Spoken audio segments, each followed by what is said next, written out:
오늘 말씀은요, 마가복음 30번째입니다. 강해 30번째 시간이고요. 마가복음 6장 35절에서 44절까지의 말씀으로 일상에 깃든 하나님 나라의 신비라는 제목으로 은혜를 나누고자 합니다.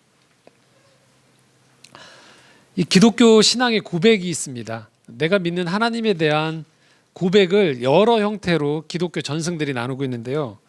그 중에서 가장 유명하면서도 기독교 신앙의 정수를 담고 있는 고백이 있어요. 초대교회에는 이 고백이 가장 주를 이루고 있는 정서였어요. 자, 그 고백이 뭐냐면요, 바로 시편 23편입니다. 한번 1절에 3절 말씀 함께 읽도록 하겠습니다. 함께 읽겠습니다. 여호와는 나의 목자시니 내게 부족함이 없으리로다. 그가 나를 푸른 풀밭에 누이시며 쉴 만한 물가로 인도하시는도다. 내 영혼을 소생시키시고 자기 이름을 위하여 의의 길로 인도하시는도다. 여호와는 나의 목자시니라는 거예요. 이게 기독교 신앙의 가장 근본에 흐르고 있는 신앙의 고백이에요. 하나님을 만나는, 눈에 보이지 않지만 이 땅을 살아가면서 만나게 되어지는 그 하나님의 경험의 가장 원초적인 그림이에요. 그러니까 푸른 풀밭에, 푸른 초장에 양들이 있고요. 거기에서 목자가 이 양떼들의 부족함이 없도록 채워주고 이들을 쉴 만한 물가로 인도해 주는 거죠. 특별히 양들이 누울 때는 이 풀밭에 누인다고 하잖아요. 아무 때나 안 눕거든요. 배가 채워져 있거나 내가 안전하다고 하기 이전엔 절대 양이 눕는 법이 없거든요. 그런데 그걸 목자가 양에게 제공한다는 거죠. 그게 우리 기독교 신앙의 가장 기본 고백이에요. 이 다른 종교들의 신과 여기서 아주 큰 차이가 나는 거죠.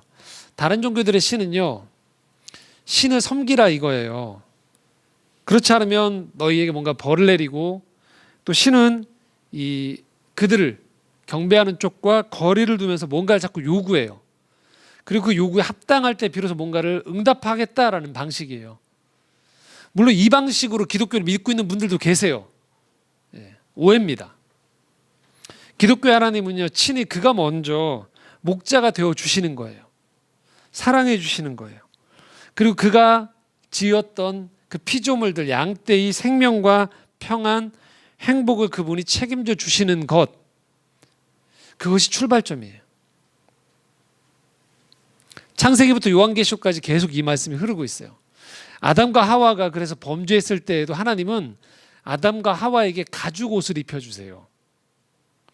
이스라엘 백성이 공동체적으로 애굽에서 노예로 신음하면서 도저히 못 살겠다라고 할 때 하나님이 그 신음소리를 들으시고 모세라는 지도자를 통해서 이 백성을 인도해 내주세요. 광야에서 40년간 준비시켜서 약속의 땅 가나안 땅에 보내는 거죠. 시편 23편을 지었던 다윗이, 한낱 목동이었던 이 다윗이 이스라엘의 2대 왕이 되기 직전에 자기가 모셨던 죽은 사울에게 쫓겼어요. 죽음의 위협이 당도하고요.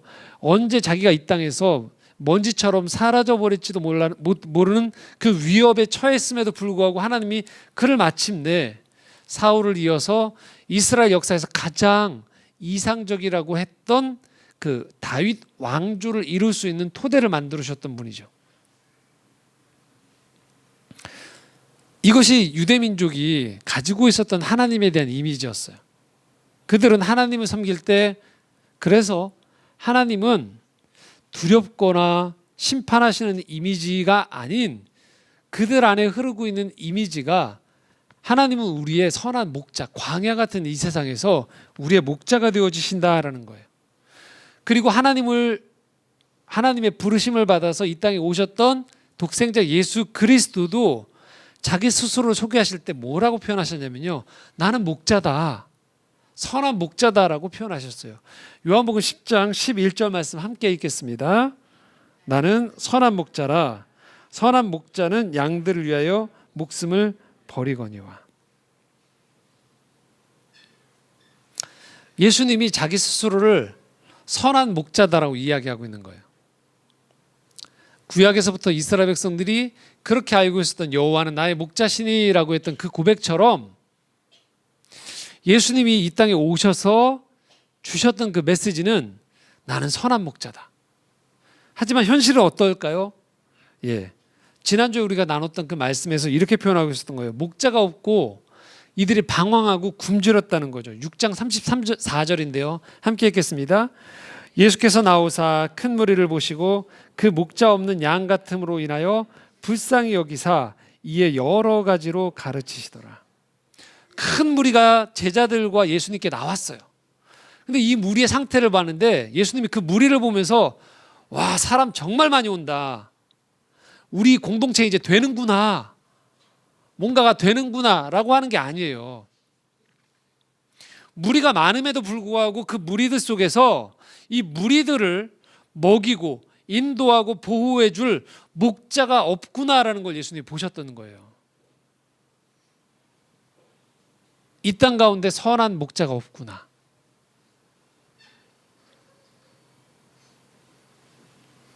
그래서 예수님은 이들에게 가르쳐 주셨어요.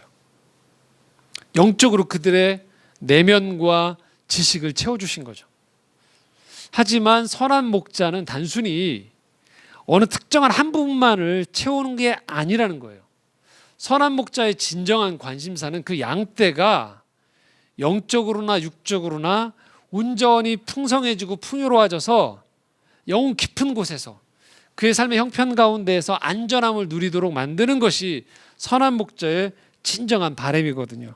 그래서 그 진정한 목자가 이 자기에게 찾아왔던 군중들, 이 회중들 가운데서 부족한 것을 보기 시작한 거예요. 오늘 본문 말씀 35절입니다. 함께 읽겠습니다. 때가 저물어가매 제자들이 예수께 나와 여짜오되 이곳은 빈들이요 날도 저물어가니. 자, 한 가지를 얘기하려고 하는 거예요. 낮부터 계속 무리들이 찾아와서 말씀을 듣고 가르침을 받았던 거죠. 그런데 여기에 분명히 이렇게 표현하고 있는 거예요. 때가 저물어 간다. 어두워지고 있는 거죠. 빈들이란 표현을 쓰고 있어요. 그냥 들이면 들인데 빈들이다. 비어있다는 거예요. 아무것도 없다. 날도 저물어 간다. 금방 연상되죠. 어떨까요? 허기진다는 거죠. 배가 고프지 않겠습니까? 라는 얘기예요. 자, 그래서 이야기를 하는 거예요. 근데 바로 여기에서 진짜 목자와 목자를 아직 목자의 마음을 갖지 못한 사람들의 차이가 나와요. 35절 36절입니다. 함께 읽겠습니다. 두루 촌과 마을로 가서 무엇을 사 먹게 하옵소서. 대답하여 이르시되 너희가 먹을 것을 주라 하시니 여짜오되 우리가 가서 200데나리온의 떡을 사다 먹이리이까. 제자들이 지금 예수님께 이렇게 얘기하는 거예요. 자, 사람들 배고플 테니까 지금 이 사람들 각자 가서 뭐하게? 예. 셀프로 알아서 처리하도록 요청한다는 거예요. 셀프로. 왜? 우리는 가진 게 없으니까요. 이게 당연한 모습처럼 보인단 말이에요. 그런데 예수님의 선한 목자라고 하는 예수님이 37절에 이렇게 대답을 하신다는 거예요. 너희가 먹을 걸 줘라. 그러자 제자들이 반응하는 거예요. 이 사람들 다 먹이려면 200데나리온의 떡을 사다가 먹여야 됩니다. 자, 한 데나리온이 그 당시에 사람들이 가지고 있었던 그 일당이에요. 하루 일당 가지고 15명에서 20명 정도의 떡을 공급할 수 있어요. 200데나리온은 6개월치의 임금이고요. 오늘날로 치면 그 일당이 우리나라 임금으로 200만 원이면 1200, 그리고 300만 원이면 1500만 원어치의 돈이 필요합니다. 그래야 이 사람들, 여기 있는 사람들 다 먹일 수 있어요. 예수님. 우리 돈이 없다는 거죠. 떡도 없고 없어요. 그러자 예수님이 38절에 이렇게 말씀하시죠. 함께 읽겠습니다. 이르시되 너희에게 떡 몇 개나 있는지 가서 보라 하시니 알아보고 이르되 떡 5개와 물고기 2마리가 있더이다 하거늘. 알아보라고 한 거예요. 회중 가운데 먹을 거 있는지를. 그러자 가지고 왔어요. 떡 5개와 물고기 2마리를. 그런데 우리가 성경을 읽을 때 아주 주목할 것이 있어요. 성경은 허투루 써져 있지 않았거든요. 자, 거기에 분명히 우리가 읽었던 맨 마지막에 뭐라고 했냐면 남자가 5,000명 있다고 했었어요. 근데 당시에 이 남자 위주로 기록을 하기 때문에 그러면 여성과 아이까지 치면 적어도 아주 미니멈으로 생각해도 10,000명이에요. 맥시멈으로 치면 20,000명까지도 생각하는 군중들이 거기 다 있는 거예요. 자, 그런데 자, 여러분 10,000명에서 20,000명 가운데 있었어요. 예수님이 가르치다가 제자들 보고 먹을 거 구해오라고 했어요. 그 사람들 가운데. 그런데 구해온 게 뭐라고요? 떡 5개하고 물고기 2마리. 여기 몇 명 있다고요? 10,000명에서 20,000명이거든요. 자, 그러면 여러분 같으면 첫 반응이 뭘까요? 뭐 어떻게 나올까요? 보냈단 말이에요, 제자들. 그리고 요한복음에 보면요, 이 똑같은 구절이 본문이 나오는데 여기에서 뭐라고 했냐면 어린아이가 이걸 내놨다고 해요. 아주 순화시켜서 이렇게 얘기하겠죠. 애게? 뭐야 이게? 또는 좀 격하면 화가 나겠죠. 제자들한테 또 군중들을 향해서. 야, 여기 지금 사람이 몇 명 있는데 지금 이걸 내놓느냐. 그러지 않을까요? 그런데 여러분, 성경에서는요, 여기에 대해서 이런 방구가 없어요. 왜 10,000명에서 20,000명 가까운 사람들이 있는데 고작 어린아이 하나가 내놓은 떡 5개하고 물고기 2마리밖에 안 나왔는데 예수님이 이걸 가지고 짜증을 내시거나 화를 내시거나 또는 사람들한테 큰 목소리로 좋은 말 할 때 더 내놔라고 얘기 안 하셨을까요? 왜냐하면요, 예수님한테는 이거면 됐거든요. 예수님한테는요, 이 지금 물고기 2마리와 떡 5개라는 이 수에 예수님이 관심이 있는 게 아니에요. 만약에 예수님이 이 지금 물고기 그 2마리와 떡 5개 자체의 숫자에 집중을 하셨다라면요, 예수님은 여기서 책망을 하셔야 돼요. 군중들 향해서 양심도 없냐 너희들. 지금 이 밤이 저물 때까지 말씀을 들어놓고 지금 이 애 하나가 지금 요거 내놨는데 너희들 어른들 남자들 창피하지도 않냐 너희들? 부끄럽지도 않느냐? 또는 제자들한테 야, 더 부지런히 좀 뛰어다녀 봐. 근데 안 그러신단 말이에요. 왜 그럴까요? 그게 예수님의 관심사가 아니기 때문이에요. 그리고 예수님의 그 행위는요, 39절 40절에 이렇게 펼쳐집니다. 함께 읽겠습니다. 제자들에게 명하사 그 모든 사람으로 떼를 지어 푸른 잔디 위에 앉게 하시니 때로 100명씩 또는 50명씩 앉은지라. 잘 보세요. 물고기 2마리와 떡 5개가 주어졌어요, 예수님께. 지금 군중들을 향해서 짜증을 내시거나 제자들을 책망하거나 사태에 엄중하다라고 얘기하지 않고요, 예수님은 이걸 가지고서 너무나도 그 다음 동작을 하세요. 평온하게. 어떻게? 제자들한테 명하세요. 여기 많은 사람들을 그냥 두지 말고 각자로 두지 말고 무리를 짓게 하라는 거예요.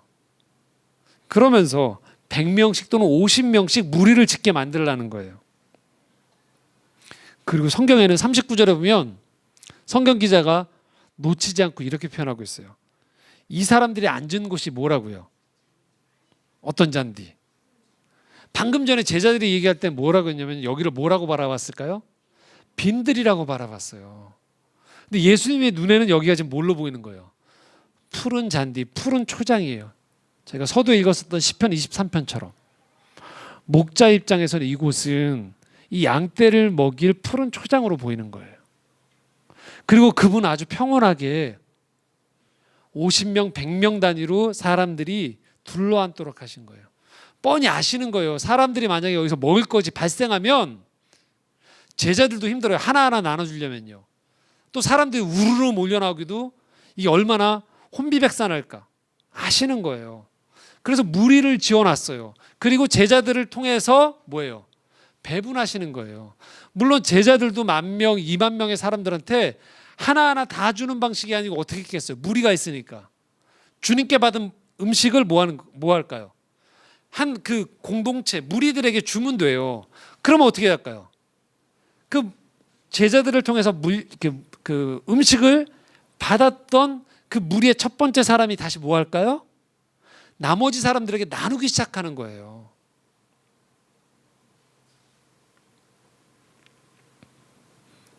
아주 짧은 순간인데요. 빈들이 푸른 초장으로 바뀌면서요. 예수님이 이 모여있는 허기진 군중들을요. 하나의 공동체로 만들기 시작하시는 거예요. 그리고서 예수님이 아주 중요한 일을 하십니다. 41절입니다. 함께 읽겠습니다. 예수께서 떡 5개와 물고기 2마리를 가지사 하늘을 우러러 축사하시고 떡을 떼어 제자들에게 주어 사람들에게 나누어 주게 하시고 또 물고기 2마리도 모든 사람에게 나누시매. 그렇게 무리를 앉히시고 난 다음에 예수님이 하신 행위는 뭐였냐면요. 이 떡 5개와 물고기 2마리를 가지고 군중들을 바라본 것도 아니고요. 자기를 바라본 게 아니고 어디를 바라봤다고요? 하늘을 우러러봤다고요. 그리고 축사하셨다라고. 이걸 신학자들은 뭐라고 표현하냐면요. 성찬식이라고 해요. 창조의 정원이 올해부터 저희가 주기적으로 성찬식을 가질 텐데요. 이 떡과 포도주로 나누는 거죠. 주님이 지금 이 물고기 2마리와 떡 5개를 받아서 하늘을 바라보면서 그가 지금 기도하고 계신 거예요. 그리고 이 음식들에게 축복을 하고 있는 거예요. 아주 평범한 물건을 들어서 그가 하늘을 바라보고 있는 거예요. 여러분 이 장면을 한번 상상해 보십시오. 여기에는요. 어떤 원망도 없어요. 이 많은 군중들 앞에서 지금 이거 가지고 초라하다라고 하면서 예수님이 위축되거나 이거밖에 안 되는 군중들을 향한 원망이 없어요. 그리고 이걸 가지고 어떻게 하겠다는 조급함도 없어요. 이걸 가지고 곧 일어날 기적에 대한 자기 과시욕이 없어요. 그리고 사람들에게 집중시켜서 이 행위를 집중시켜서 기적이 일어나는 것들을 보게 함으로 인해서 어떤 종교적인 엑스타시를 맛보게 하려는 광란의 행위가 아니에요. 아주 일상적인 음식을 언제라도 먹을 수 있는 이 음식을 가지고 그가 하늘을 우러러 보시는 그 모습 속에서 축사하시는 그 모습 속에 마치 장인이 자기가 정성스럽게 만들어 놓은 작품을 올려보면서 감탄하고 감상하고 감동하고 있는, 그리고 이것들을 통해서 이루어질 이후의 일들을 바라보고 있는 아주 중요한 모습이 이 안에 담겨 있는 것이죠. 예수님의 이 물고기 2마리와 떡 5개를 가지고 축사하시는 이 모습을 묵상할 때 우리는 그곳에서 신적인 품위와 신적인 위엄과 신적인 감동이 깃드는 것을 볼 수 있다는 거예요. 떡 5개와 물고기 2마리는요 다름 아닌 하나님이 만들어 놓은 창조물인 거예요. 하나님의 피조물인 거예요. 하나하나 속에 하나님의 정성이 깃들어 있는 하나님의 작품인 거예요. 수가 중요한 게 아니에요. 예수님은 지금 그 작품을 들고 다시금 하나님 앞에 감사를 드리고 있는 거예요. 바로 당신이 만드셨던 이 피조물, 이 작품을 당신께 올려드립니다. 그리고 이것들을 통하여서 다시금 세상을 향해서 나눠주겠습니다. 주님이 여러분 이 순간에 뭘 하고 계신 걸까요? 여러분 예배를 드리고 있는 거예요. 땅의 피조물에 땅의 것들을 가지고서 하나님 앞에 서서 땅의 것을 땅의 방식으로 땅의 눈으로 바라보는 것이 아닌 땅의 것을 가져다가 하늘을 우러러보는 가운데에서 온전히 그 안에 신적인 하나님으로부터만 올 수 있는 생명의 능력을 공급받는 예배가 그 안에서 이루어지고 있는 거예요. 누군가는 이 장면을 바라보면서 빈들을 바라보고 피곤해 있는 회중들을 바라보고 음식이 없는 궁핍을 바라볼 때 누군가는 그곳에서 하나님의 작품과 하나님의 생명의 기운을 바라보는 가운데서 감사하고 하나님이 하실 수 있는 그 일들을 안에서 다시금 세상을 향한 축복을 준비하고 있다는 것이에요. 이것이 예배입니다.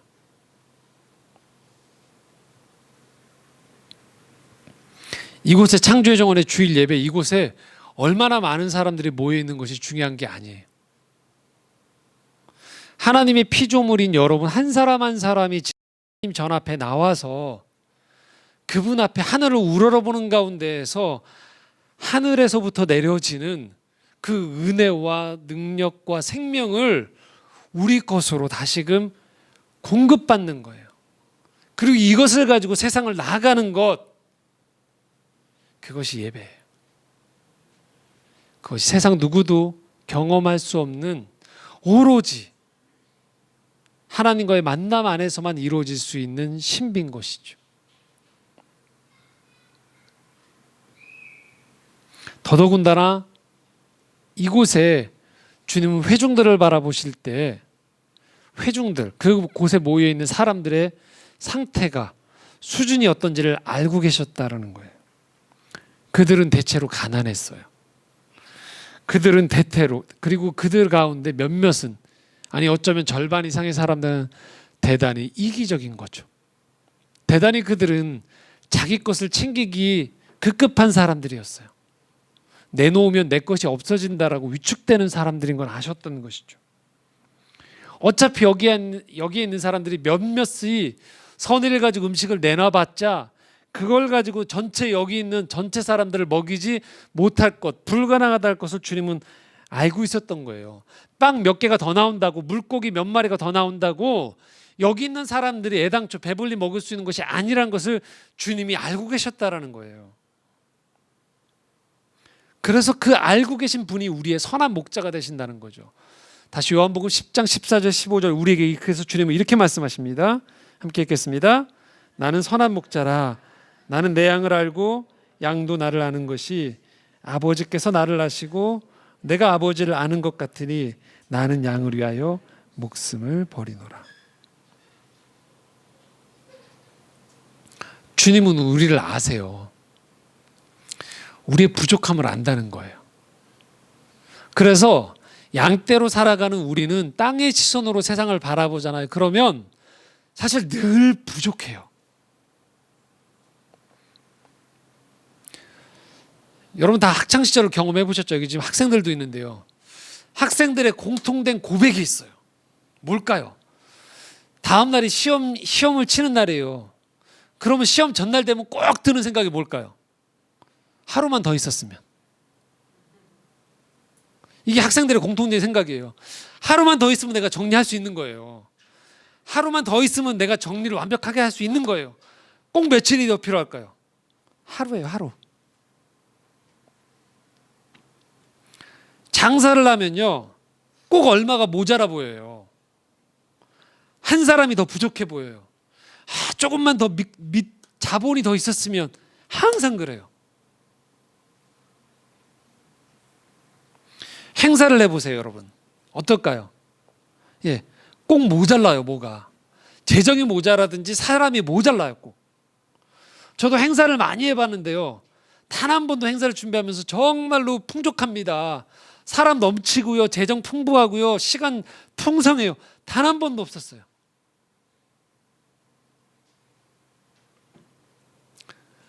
땅의 양으로 살아가는 우리들한테요. 그래서 땅을 바라보면 늘 어떠냐면 늘 부족해요.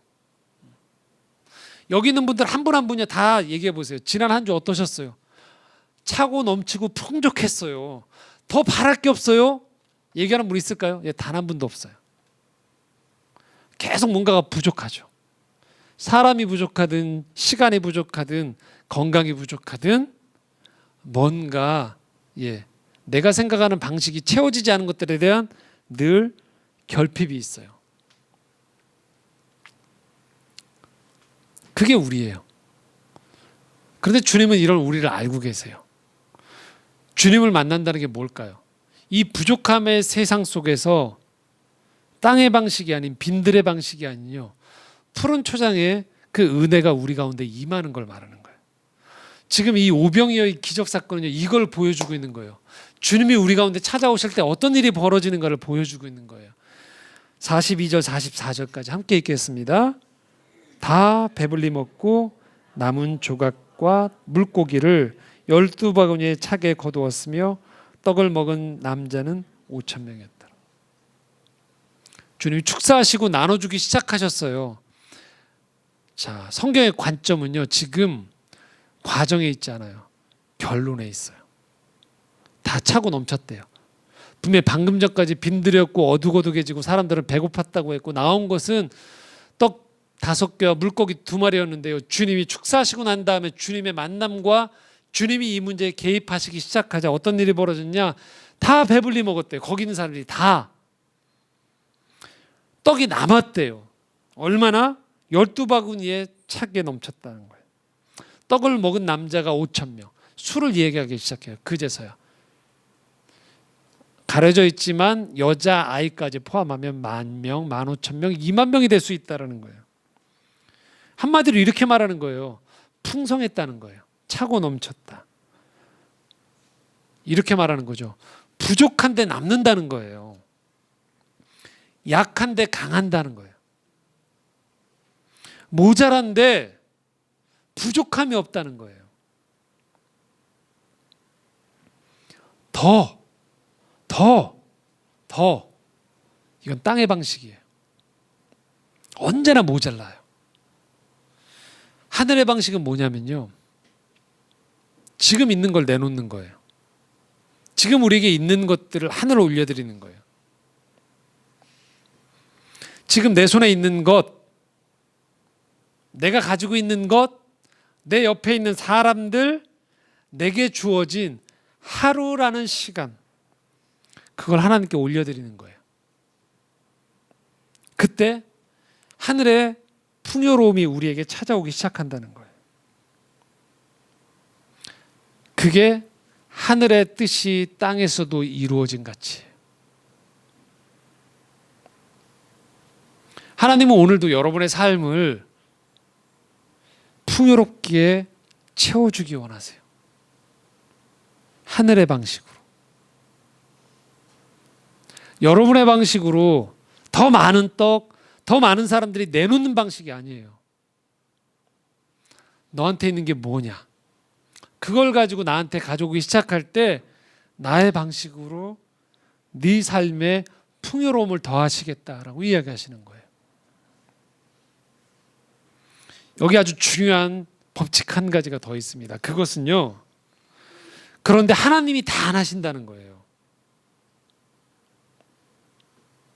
하나님이 원하시는 게 있어요. 뭘까요? 그게 얼마가 된지는 상관없어요. 근데 우리 걸 원하세요. 우리 걸 내놓기 원하세요. 얼마 안 된다고 내가 생각하는 걸 원하는 게 아니고요.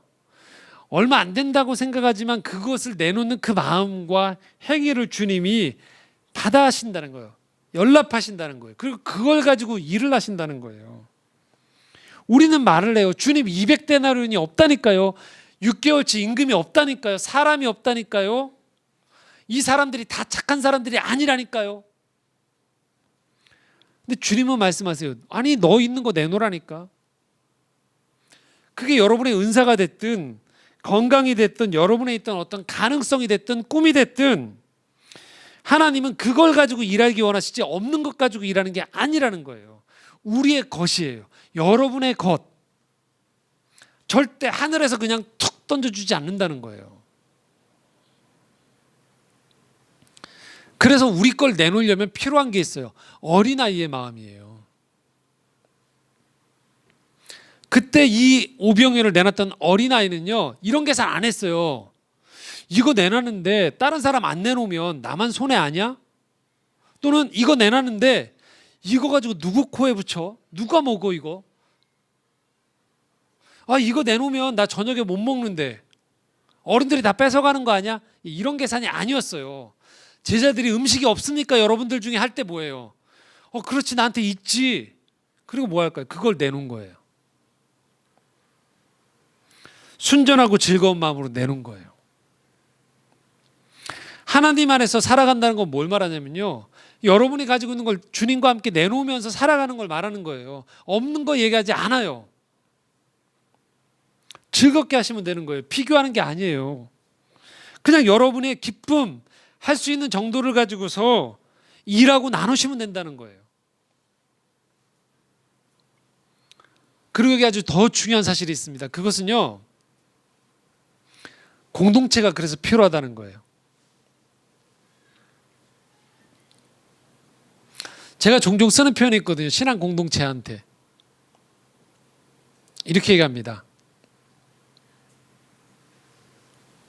한번 따라해 보실까요? 못하면 묻어가라. 묻어가시면 돼요. 여러분이 지금 못 내놓겠어요. 무슨 일이 벌어질지. 겁이 나요. 또는 내가 약해요.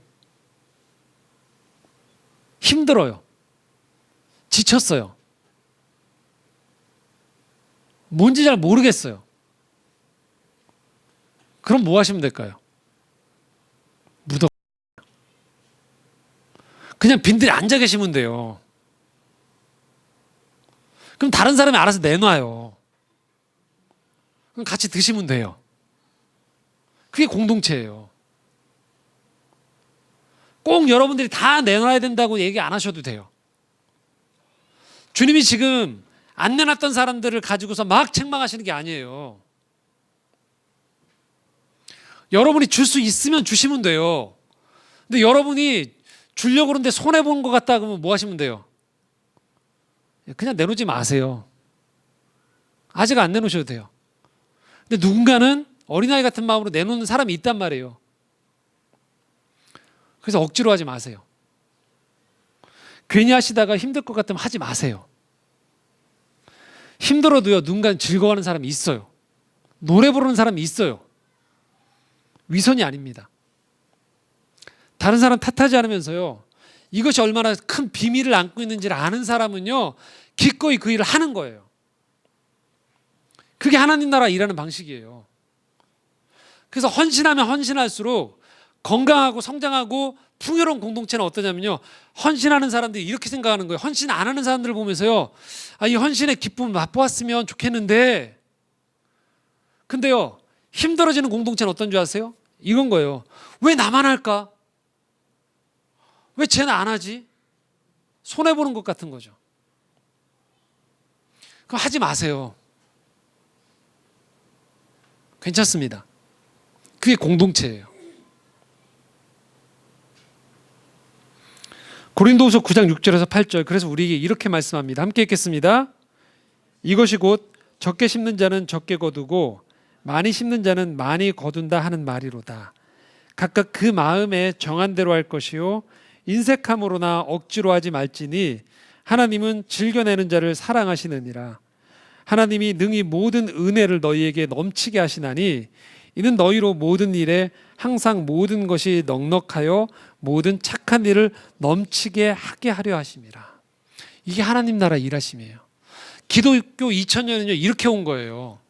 억지로 하나님한테 두려워가지고 이거 마지못해서 내놓으면 저분이 나한테 그만큼의 뭔가 보상을 해주시겠지, 이런 사람 가지고 하나님 나라 이루어지지 않았어요.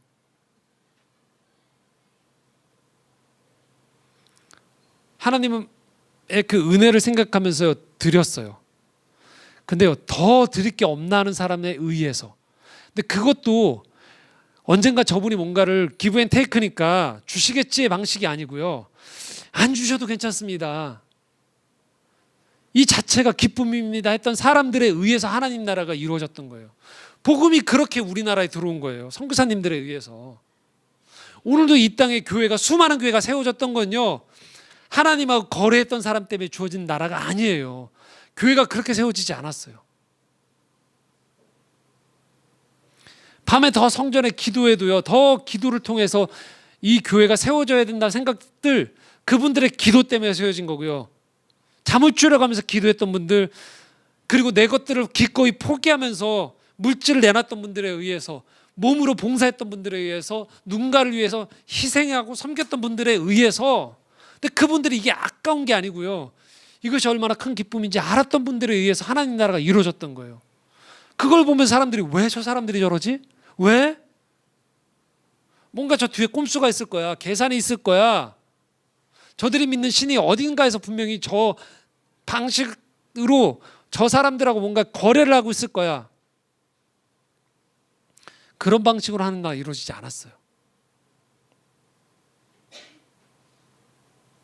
이걸 내가 받아도 되나 했던 사람들에게 받았던 그게 감격스러웠던 사람들. 그 사람들의 드림을 통해서, 기쁨을 통해서 하나님 나라가 여기까지 이루어지고 앞으로도 그럴 거예요. 그래서 여러분들 가운데에서도 이게 신앙에 이제 처음 오신 분들이 이 두려움이 있어요. 어떤 두려움이 있냐면요, 목사를 비롯한 이 공동체가 처음에 막 웃는단 말이에요. 어서 오세요 하는데 저 양반들이 언제 나를 써먹을까 막 이런 두려움이 있어요. 처음에 웃고 있는데.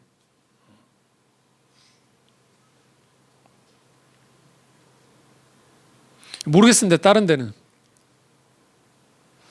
근데요, 여러분, 하나님 나라는 그런 게 아니에요. 스근스근 오셔도 돼요. 예전에는 헌신했는데 지금 너무 지쳐있어요. 그럼 쉬세요. 푹 쉬세요.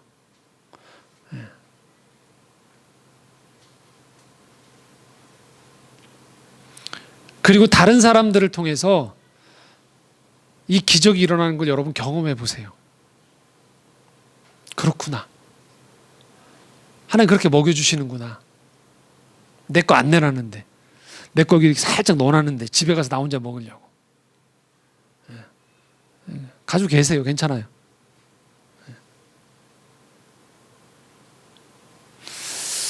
그런데요, 내놓는 사람들이 아는 기쁨이 있어요.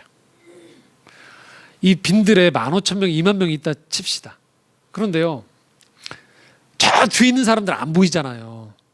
그러면 어떤 일이 벌어지냐면, 저 뒤에 있는 사람들은요, 이 떡과 이 물고기가요, 어떤 일을 누가 내놨는지 모르고 어떤 일이 벌어진지 몰라요. 그냥 원래 있는 줄 알아요. 그래서 그냥 뭐만 채우냐면 배만 채우게 돼요, 사실은. 그럼 이 저녁이 지나면 또 어떨까요? 사실 또 배고파요. 그런데 적어도 오병이어를 내놨던 이 아이와 제자들은 본 거예요. 이 기적을요. 어떤 일이 벌어진지를 아는 거죠.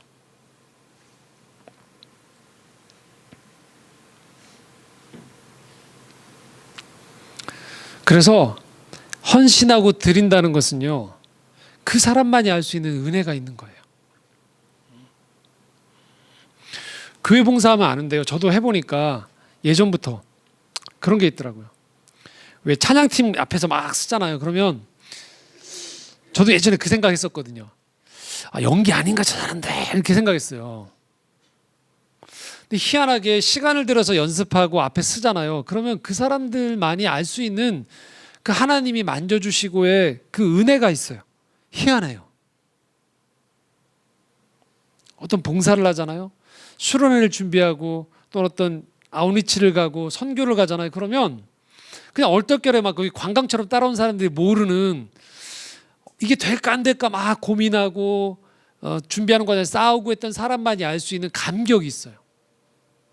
그런 은혜가 있어요.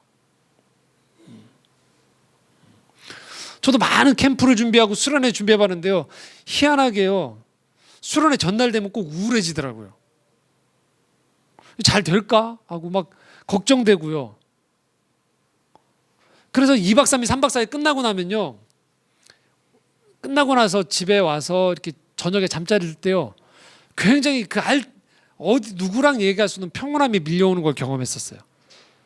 그냥 왔던 청년들이나 학생들은요, 그냥 캠프 어디서 그냥 등록했다가 엄마 따라서 그냥 와서 시간 되니까 와서 그냥 갈 수 있어요. 그런데 그 준비했던 사람만이 알 수 있는, 아, 하나님 또 하셨군요 에 대한 경험을 하는 거죠. 바로 그게 하나님 나라가 이루어지는 방식인 거죠. 여러분한테 뭔가 있습니까? 그러면 들어보시라는 거죠. 그때 움켜쥐고 있을 때는 느낄 수 없는 하나님 나라 일하심을 경험하는 거예요. 말씀을 정리해 보겠습니다. 우리의 일상은요, 이렇게 신비로워요. 아주 평범해 보여요. 어디에서나 만날 수 있는 것 같은 그냥 일들이에요. 먹거리, 할거리, 놀거리 마찬가지예요. 그런데요, 이 일상을 하나님 앞에 가져가면요, 고작 물고기 둘, 빵 5개임에도 불구하고 그곳에는 모든 사람이 배불리 먹었던 것처럼요, 하나님이 만나주시는 순간에 다른 일들이 벌어진다는 거예요. 그게 우리의 일상이에요. 여러분이 지금 하고 있는 일, 만남들, 시간들, 우리가 보기에는 작아 보여요. 하지만 그것이 하나님과 만나기 시작하고 하나님 앞에 들어지기 시작할 때 그것은요, 더 이상 우리만의 일이 아닌 하나님 나라의 일이 되어진다는 것이죠. 그게 바로 일상의 신비인 거예요. 주중에 제가 하는 일들을 통해서 하나님의 일이 일어나고요, 여러분이 누구를 만나시든지, 여러분이 하는 오늘 만나는 직장에서, 또는 여러분의 공부를 통해서 뭔가를 준비해가는 가운데에서 하고 있는 반복되어져 가는 일상 가운데에서요, 그걸 하나님의 마음을 품고 하나님 앞에 올려드리면서 주님과 함께 하겠습니다. 그 아이가 오병이어를 내놨던 그 마음처럼 제가 주님과 함께 하면서 이 일들을 드리겠습니다 할 때 그게 예배가 되는 거죠. 그것을 통해서 하나님의 일이 이루어 나신다는 거죠. 여러분의 일상은 바로 그래서 땅의 일만이 아닌 하늘의 하나님 나라의 일이 임할 수 있는 신비로운 재료가 되어진다는 겁니다. 그 재료를 가지고 여러분의 일상을 하나님 나라의 신비로 갖고 갈 수 있기를 소망합니다. 기도하겠습니다.